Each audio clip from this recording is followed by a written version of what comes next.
What's up guys, DRock1992 here. For this next video, I am going to be, this is a little overdue, but I am going to be talking about the fifth Rocky movie. Rocky number 5 came out in 1990, and it has a 26% rating on Rotten Tomatoes. I think they sell it short. I think this movie, the critics sell it short.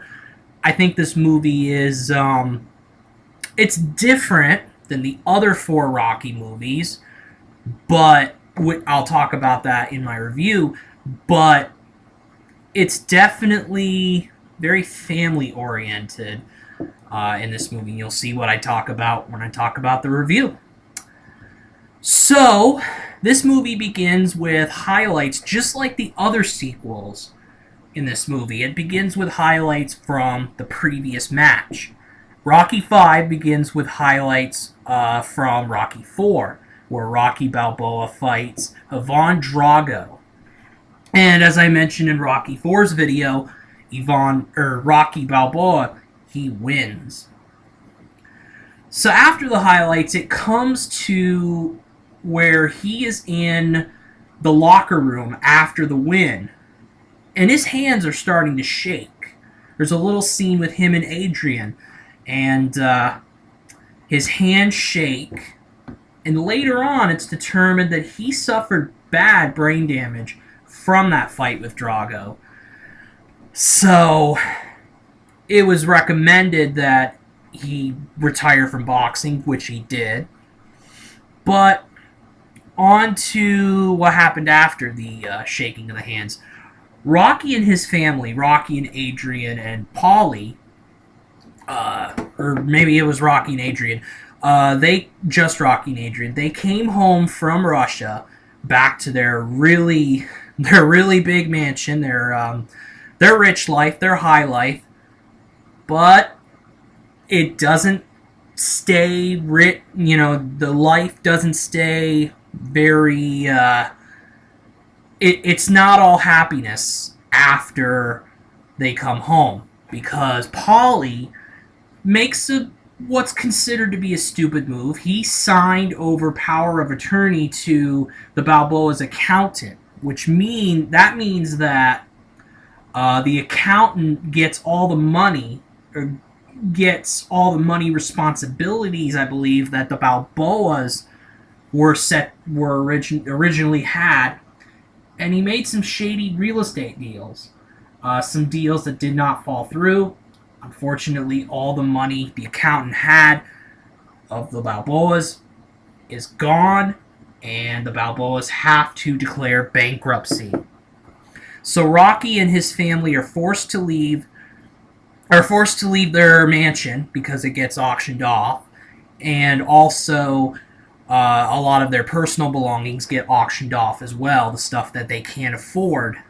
So they go back to Philadelphia, where Rocky had his beginnings in the very first Rocky.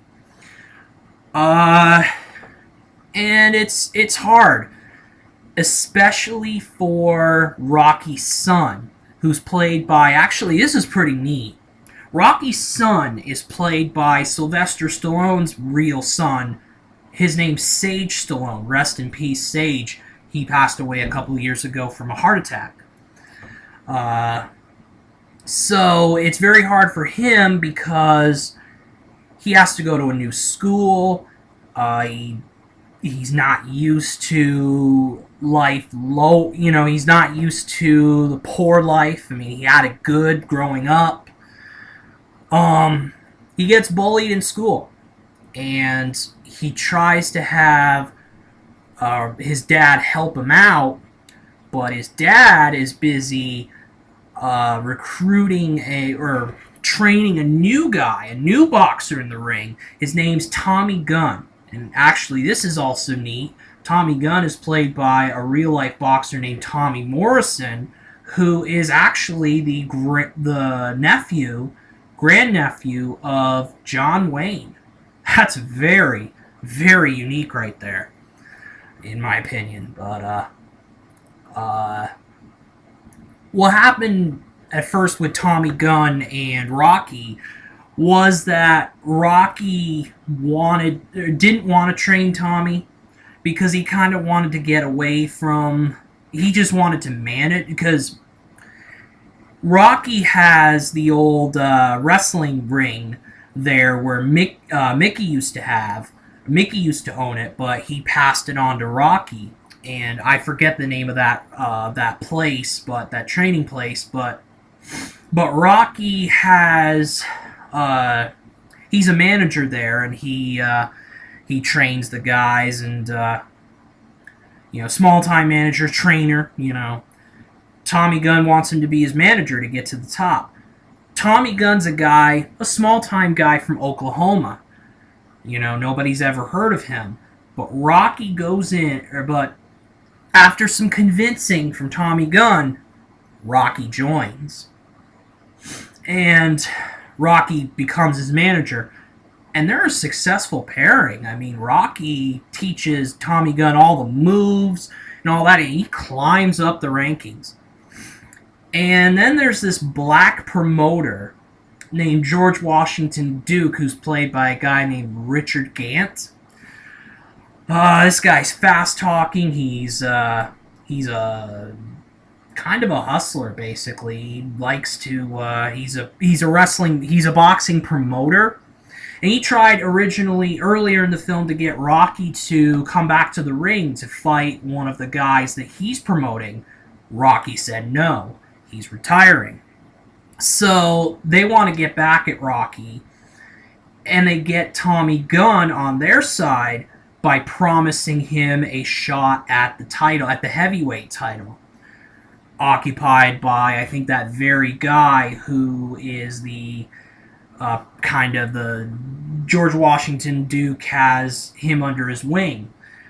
So George Washington Duke, he takes Tommy Gunn, he puts him under his wing, and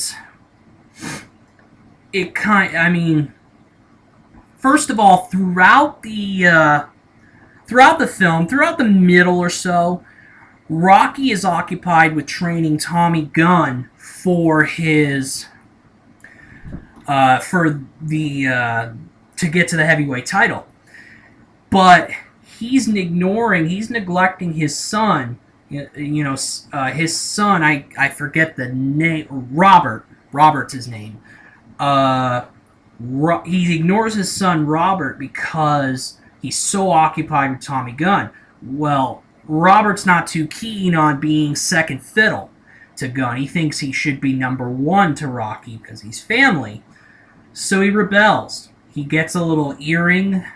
He rebels. He falls in with the wrong crowd. He starts smoking at a young age. And then Rocky eventually reconciles with his son, mends their broken relationship. But I don't like how fast it happened. I think there should have been more time with this. It just happened so quickly. I mean, it's like, boom, I hate you, Dad. I mean, it's like, at one point, I hate you, Dad. But then it's like, boom, I love you, Dad. And it really should have gone. There really should have been more drama with it, I think. And definitely, there should have been more drama with it. So anyway, and this is after Tommy Gunn gets in with George Washington Duke and all those guys for the shot at the world heavyweight title, which he wins. Tommy Gunn wins the heavyweight title. And basically, he's at his desk, he's talking to the media after the fight, and they don't respect him. They don't respect his championship because he's much like Rocky. He was bred in the Rocky style of fighting. Basically, the critics won't give him a hard time. They're not going to give him a hard time until basically Rocky or Tommy Gunn has to fight Rocky, and then the critics will kind of lay off him as being Rocky number 2, basically, in getting in Rocky's shadow. So Tommy Gunn agrees to fight Rocky, and he goads him, and he goads him, and they meet up in this restaurant, and Tommy Gunn is taunting Rocky. He's like, "Come fight me," you know. And Rocky's like, "No," at first, and then Paulie cuts in and he insults Tommy Gunn. He's like, "You're a disgrace," and stuff like that, because fame has gotten to Tommy Gunn's head. And flashback earlier in the film, when he won the heavyweight championship, he didn't thank Rocky at all. Did not thank Rocky in the slightest. He thanked George Washington Duke, but not Rocky. So, back to the restaurant scene. Paulie pretty much lays it on Tommy Gunn. Tommy Gunn gets pissed. Tommy Gunn punches him in the face, and Rocky's had it. He's finally like, "Let's go, you know, let's fight." And so they're ready to fight now. And George Washington Duke, he wants Rocky and Tommy Gunn to fight in the ring, but it turns into a street fight. And Rocky's very experienced at street fighting. He did it, you know. In Rocky 1, he was a small-time club fighter, and, you know, he probably did some street fighting in his day, you know, out in the streets. So, basically, they get into street fighting, and he's kicking Tommy Gunn's butt and all that at first. Then Tommy Gunn gets the advantage, and he punches him, and he really knocks him out, and, you know, really provides a knockout to Rocky. And really lays it on him.